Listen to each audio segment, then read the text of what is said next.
तो अब तक ऐसे कई अनुमान लगाए जा चुके हैं कि रूस यूक्रेन की जंग का विस्तार यूरोप तक होने जा रहा है, लेकिन यह कब होगा, कैसे होगा, इसकी किसी ने भी सटीक भविष्यवाणी नहीं की। पर अब युद्ध खुद यूक्रेन समर्थक यूरोपीय देशों ने इस रण क्षेत्र में रणभेरी बजा दी है। लंदन में हुई बैठक में एक ऐसा फैसला लिया गया है जो इस युद्ध को विश्व युद्ध में बदलने का प्रबल संकेत बन गया है। अब ऐसा क्या हुआ इस बैठक में, देखिए इस रिपोर्ट में।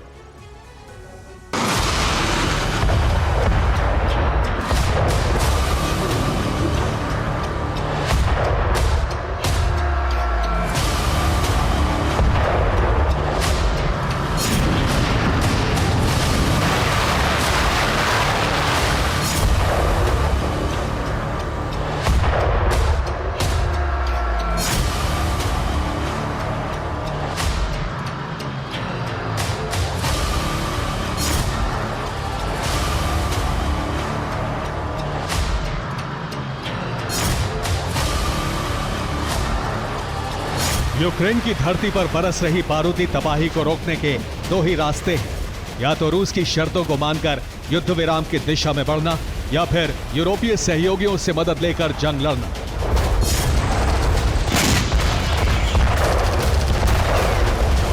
हालांकि यूक्रेन ने युद्ध विराम की दिशा में कदम बढ़ाने के संकेत भी दिए थे, लेकिन यूक्रेन के सहयोगियों ने इस जंग को भड़काने की ठानी और यूक्रेन को दूसरे रास्ते पर चलने के लिए मजबूर कर दिया।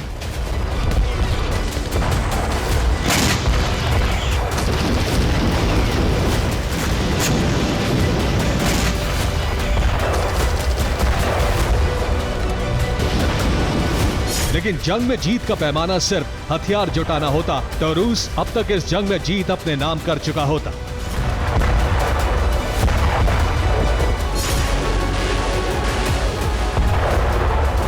इसका सीधा मतलब है जंग में सबसे महत्वपूर्ण फैक्टर है समय, रणनीति, मानव शक्ति और जंग जीतने का जुनून।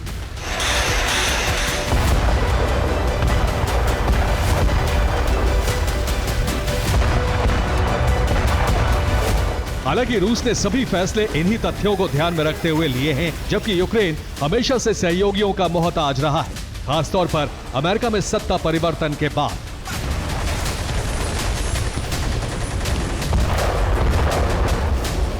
इसलिए अब यूरोप ने जंग में यूक्रेन को मजबूत बनाकर उसकी लाचारी खत्म करने का फैसला ले लिया है।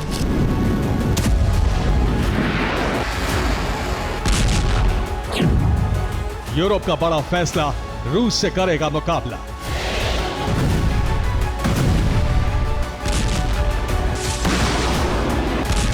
शांति स्थापना नहीं, यूक्रेन के खिलाफ रूस के इस युद्ध को विस्तार देने की तैयारी के लिए ही लंदन में हुई कोलिशन ऑफ द विलिंग की बैठक हुई, यानी उन देशों के समूह की बैठक जो यूक्रेन को समर्थन देने के लिए प्रतिबद्ध हैं।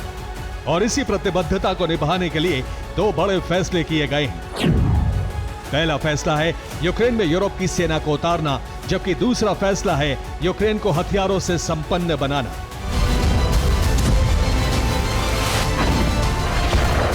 और अमेरिका विहीन जंग के इन फैसलों में सबसे बड़ी भूमिका निभाएंगे दो राष्ट्र, ब्रिटेन और फ्रांस।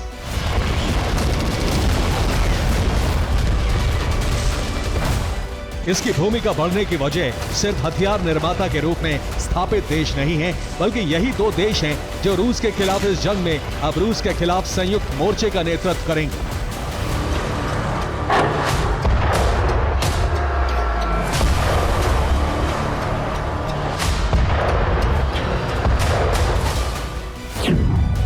इस फैसले के तहत यूक्रेन में सहयोगी देशों के 50,000 सैनिक तैनात होंगे, जिनमें सबसे ज्यादा 10,000 सैनिक ब्रिटेन के होंगे और बाकी यूरोपीय देशों की ब्रिगेड मिलाकर एक सैन्य कोर बनाई जाएगी।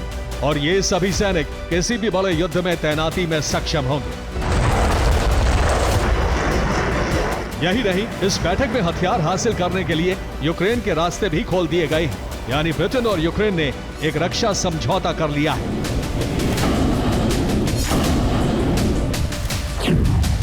जिसके तहत कीव की वायु रक्षा जरूरतों के लिए 5,000 मिसाइलें ब्रिटेन देगा।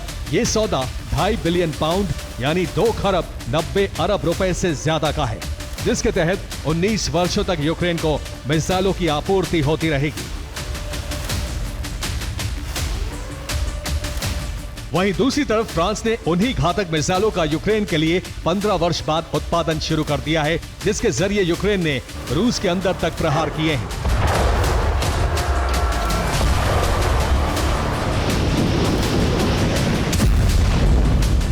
ये मिसाइल हैं फ्रैंको ब्रिटिश संयुक्त प्रक्षेपास्त्र स्टॉर्म शैडो मिसाइल।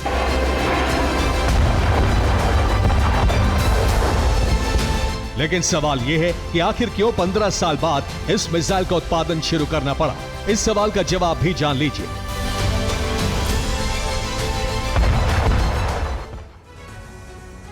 तो स्टॉर्म शैडो मिसाइल एक बार फिर यूक्रेन की ताकत बनने जा रही है। ये वही मिसाइल है जिसे रूस और यूरोप के देश घातक स्कैल्प ईजी मिसाइल के नाम से जानते हैं।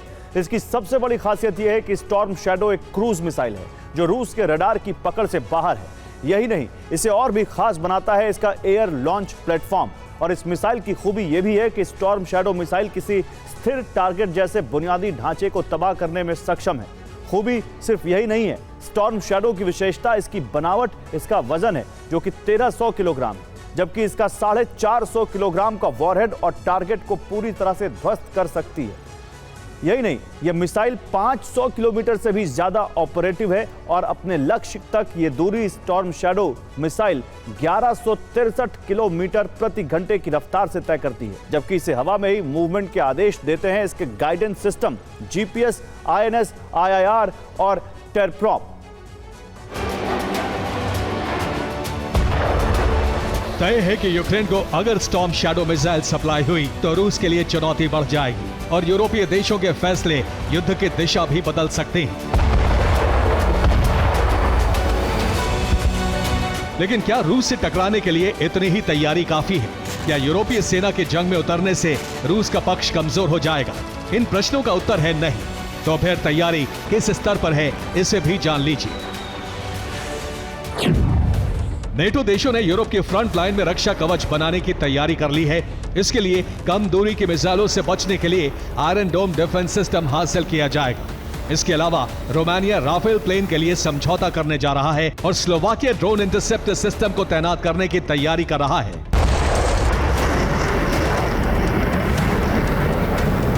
लेकिन यह तैयारी सिर्फ रूस के हमलों से बचाव की है। तो क्या नेटो को यूरोपीय देशों पर रूस के हमले का डर भी है या फिर यह किसी क्रिया की प्रतिक्रिया है?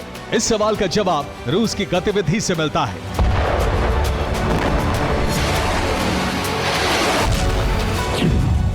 दरअसल एक रूसी गैरबेरा ड्रोन ने हवाई सीमा का उल्लंघन किया है। यह ड्रोन लिथुआनिया के हवाई क्षेत्र में प्रवेश कर गया, जिसके कारण सैन्य अधिकारियों को छिपने के लिए मजबूर होना पड़ा।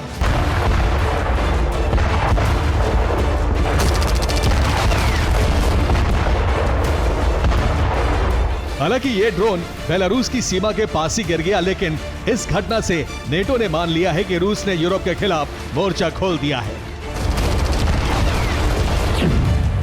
इसलिए फ्रांस, जर्मनी और ब्रिटेन ने ट्रायल HX-2 स्ट्राइकर ड्रोन का टेस्ट शुरू कर दिया है। इन्हीं ड्रोन्स को तैनात करने का आदेश यूक्रेन को भी दिया गया है।